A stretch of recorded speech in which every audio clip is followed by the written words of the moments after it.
pour l'actualité de ce samedi 12 décembre. Une fête nationale riche en couleurs hier. 60 ans d'indépendance, Paris réussit à Banfora et la région des Cascades qui remet le flambeau au plateau central. Région hôte des festivités du 61e anniversaire de l'indépendance du Burkina en 2021. En attendant l'arrivée de la gouverneure Fatoumata Beno et son staff à Zignaré, ambiance à la réception du témoin hier soir à la place de la nation de Banfora. La paix au Burkina et dans le monde, on en parle également à la une. Réfugiés et déplacés internes plaident à travers chorégraphie et danse toute particulière, dialogue de corps, nos solitudes partagées, morceaux choisis pour la 13e édition du festival. Défis sécuritaires mais aussi sanitaires de par le monde car l'année qui s'achève a été éprouvante. Covid-19 est toujours d'actualité. L'OMS appelle à redoubler de vigilance. Les restrictions sanitaires sont maintenues en ces périodes de fêtes de fin d'année. Voilà pour le sommaire de ces 13 heures, mesdames et messieurs. Merci de nous suivre. Encore bonne fête de l'indépendance à tous. La région des Cascades qui a abrité les festivités du 60e anniversaire a passé le témoin à la région du plateau central la nuit dernière à la place de la nation de Banfora. La remise officielle du flambeau ici en image, que de joie pour la gouverneure Nana Fatoumata Beno Matassaye et son équipe prête à relever le défi de l'organisation en 2021. Les festivités du 61e anniversaire de l'indépendance est donc à Zignaré dans le plateau central. Cap sur Dédougou, c'est là que s'est tenu l'atelier bilan du PACOF GRN, le projet d'appui aux communes de l'ouest du Burkina Faso en matière de gestion du foncier rural et des ressources naturelles. Pour ce qui est de l'intervention du dit projet, c'est en somme 250 villages de 15 communes de Haut-Bassin et de la boucle du Mouhoun qui ont été touchés. Plus de précisions avec Yves Rwamba et Aïcha Dianda. Après 6 années de mise en œuvre, les différentes parties prenantes du PACOF GRN passent à la loupe les acquis et les insuffisances du projet. Le projet d'appui aux communes de l'ouest du Burkina Faso en matière de gestion du foncier rural et des ressources naturelles est une initiative du ministère en charge de l'agriculture. Ce projet avait pour objectif d'opérationnaliser la loi 034 sur le foncier rural. C'est ce qui fait qu'il a permis de mettre en place 15 services fonciers ruraux dans les 15 communes cibles. Donc, ce qui a permis effectivement, en tant que pilote, de pouvoir construire des instruments, de pouvoir mettre en place des outils. Pour cette phase pilote, le PACOF GRN est intervenu dans les régions des Hauts-Bassins et de la boucle du Mouhoun. Le projet a coûté plus de 7 milliards de francs CFA à l'État burkinabé et à l'Agence française pour le développement. C'est un projet qu'il a travaillé à la fois sur la question de la sécurisation foncière, mais aussi de la mise en œuvre d'un grand nombre d'investissements gérés au niveau des communes pour accroître les revenus des populations rurales à travers par exemple la construction de mini-laiteries ou bien d'ateliers de transformation du Soumbala ou bien la construction de magasins de stockage du grain. À l'issue de cet atelier de clôture, les acquis du PACOF GRN seront capitalisés et portés à l'échelle nationale, foi du ministre Salifou Ouedraogo.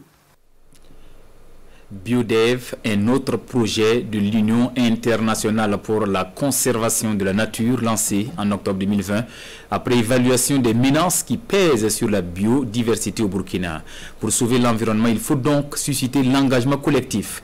Les acteurs clés de cette mobilisation sociale se sont retrouvés à Koudougou pour accorder leur violon. Ali Doubadini, Maïmouna Traoré. Arrêter le déclin de la biodiversité est un impératif qui nécessite l'implication de tous les acteurs à tous les niveaux.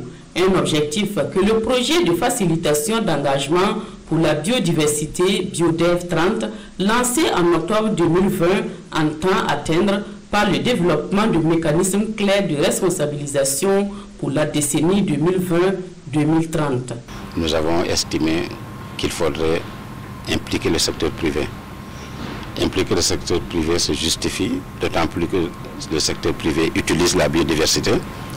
Le secteur privé a mesuré l'importance et les bénéfices qu'il peut tirer de la biodiversité.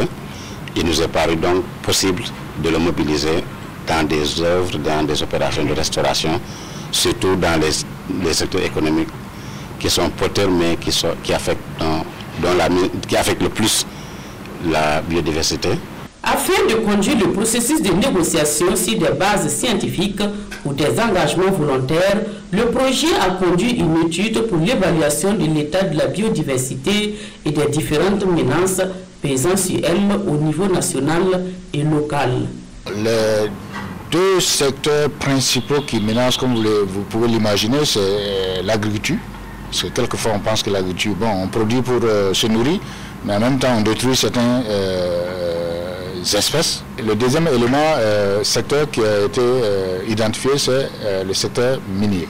Il faudra qu'on engage des discussions avec les acteurs de ce secteur pour identifier ensemble des actions prioritaires à conduire avec et pour eux, pour qu'ils continuent à mener leur activité, mais que ces activités aient moins d'impact sur la biodiversité. Cette rencontre vise donc à permettre aux principales parties prenantes de prendre connaissance du contenu du rapport provisoire de l'étude et d'apporter des amendements en vue de disposer d'un document consensuel pour la suite du processus.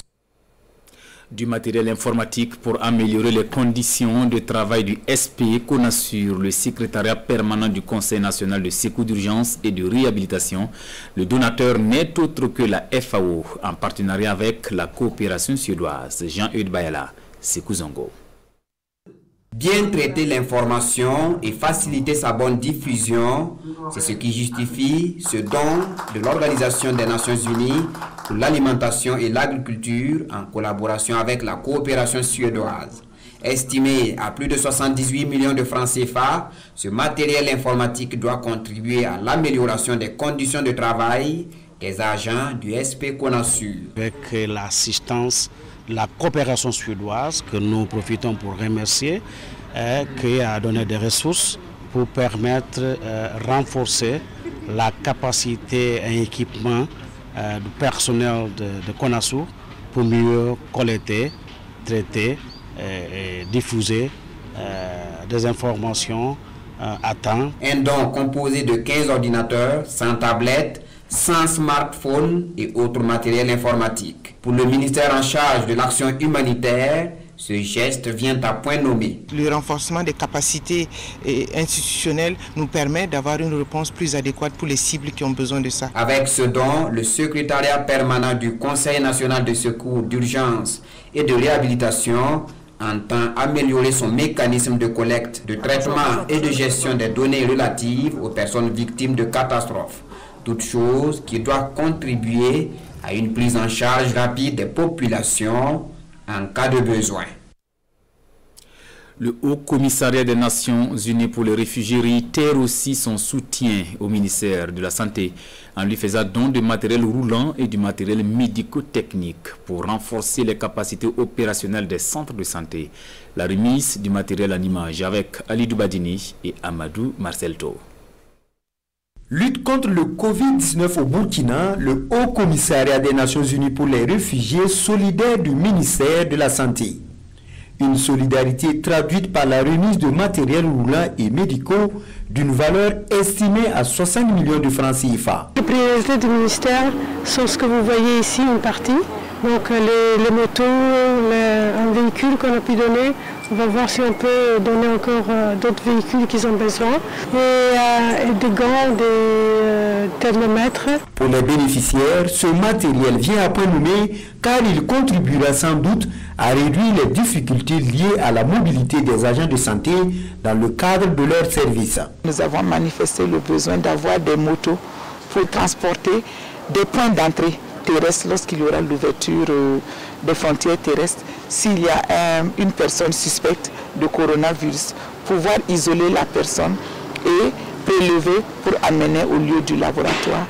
Il y a également une expression de besoin en termes de soutien logistique aux équipes de district qui éprouvent des difficultés pour se déplacer. Hormis ce geste, le donateur, le Haut Commissariat des Nations Unies pour les réfugiés, compte davantage soutenir le gouvernement burkinabé avec la réalisation prochaine d'une banque de sang à Dori et la réfection de l'unité de maladies infectieuses du CHR de Dori, entre autres.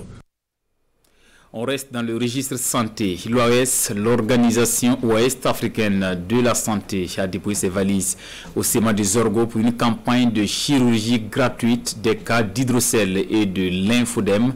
En une semaine, 160 patients ont été pris en charge au cours de l'opération. Explication de Adama Guiti et Aimé Solan-Yigma. Par cette chirurgie gratuite des cas d'hydrocèle et de lymphodème, l'OAS, l'Organisation ouest-africaine de la santé, entend contribuer à soulager les personnes vivant avec cette complication de la filariose lymphatique au Burkina. L'opération se déroule au centre médical avec antenne chirurgicale de Zorgo. Dans le monde, il est estimé qu'il y a 1,5 milliard qui sont touchés. Et ils sont surtout ceux qui sont pauvres. Et dans notre région de la CDR en général, nous avons beaucoup de monde qui sont beaucoup touchés comme ça. Donc l'OAS a trouvé très important d'engager les autres partenaires, mobiliser les fonds pour soutenir le Burkina et pour essayer de réduire les fardeaux de l'hydrocèle.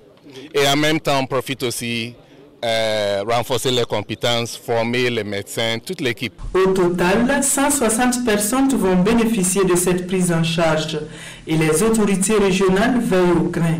Ce type d'aide ne peut être récompensé que par Dieu.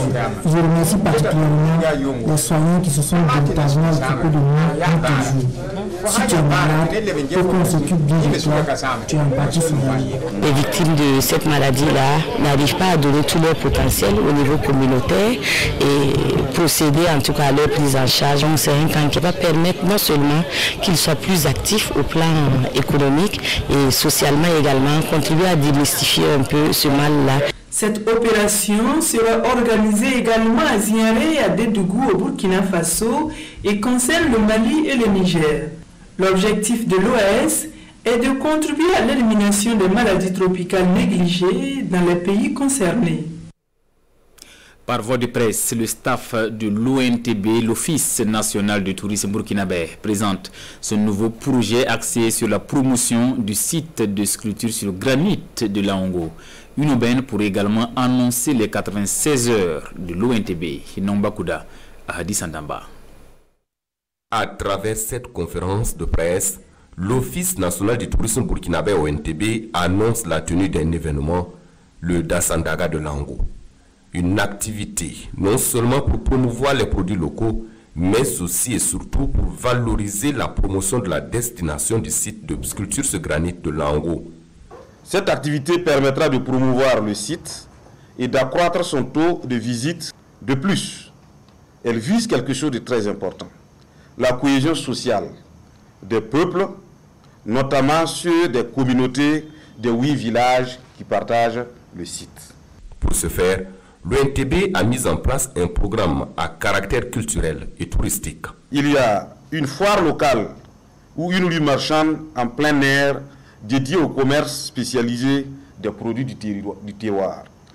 Il y a une course cycliste pour interpeller sur les vertus de la pratique des activités sportives. Il y a un panel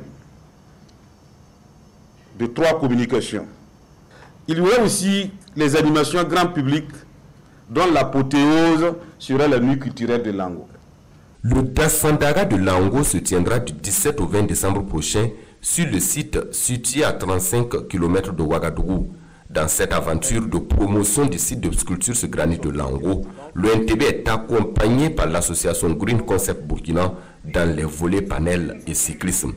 Green Concept Burkina est une association qui intervient dans l'environnement, le développement durable et l'écotourisme de proximité. On s'invite à présent au festival de danse Dialogue du corps. 13e édition, ce cadre d'expression artistique met sur scène des réfugiés et des déplacés internes. Leur plaidoyer, un monde pacifique, sans heurts ni violence, principale cause de leur solitude. Adama Guiti et Ahadi Sandamba, reportage.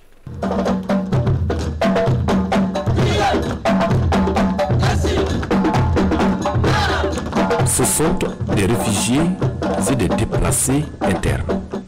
À travers cette chorégraphie, ils réclament la paix en Afrique. Nous sommes à l'ouverture de la 13e édition du Festival international de danse Dialogue de corps.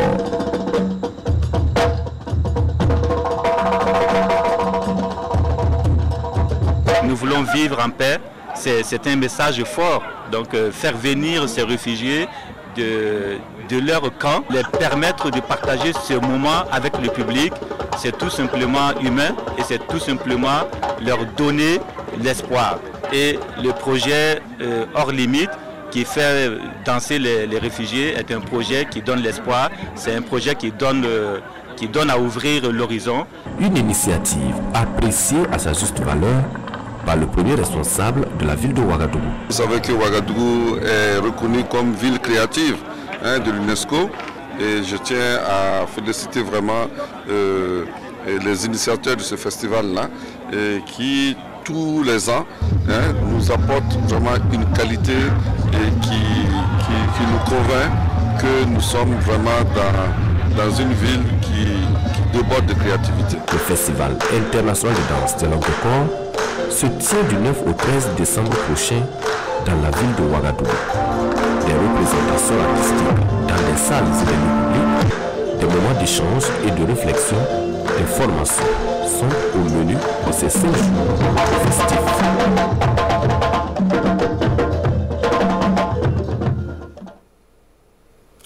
À l'international, vous entendrez l'appel de l'Organisation mondiale de la santé à la prudence en ces périodes de fêtes de fin d'année. Covid-19 toujours d'actualité et les restrictions sanitaires sont des rigueurs. Suivons.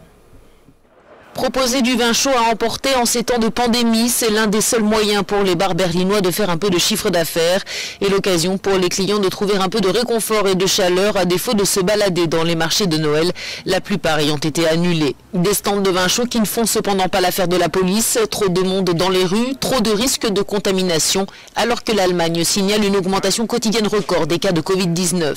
L'Allemagne qui s'apprête donc à donner un nouveau tour de vis. Le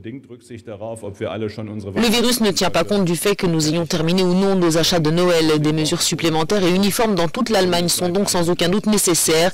Mieux vaut trop tôt que trop tard. L'Organisation mondiale de la santé appelle aussi à redoubler de vigilance pendant les fêtes de fin d'année. La saison des fêtes est un moment de détente et de réjouissance. Mais il ne faut pas baisser la garde, car la joie des célébrations pourrait très vite se transformer en tristesse.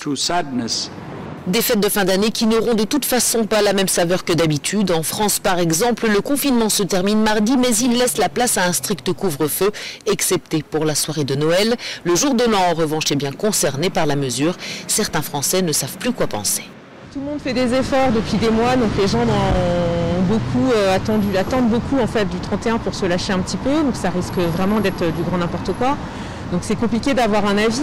Autre coup dur pour les Français, ils ne pourront toujours pas aller au théâtre, au cinéma ou au musée. Les salles de spectacle ne rouvriront que lorsque l'épidémie sera au plus bas. Or, le nombre d'infections repart à la hausse en France. Alors pour l'heure, les établissements culturels restent fermés pour encore 3 semaines minimum. C'est un coup rude parce que nous, on s'était préparés à jouer. Moi, mes théâtres devaient ouvrir, les comédiens avaient envie de jouer, toutes les équipes étaient mobilisées et c'était une perspective magnifique. Aujourd'hui, on est privé de ça.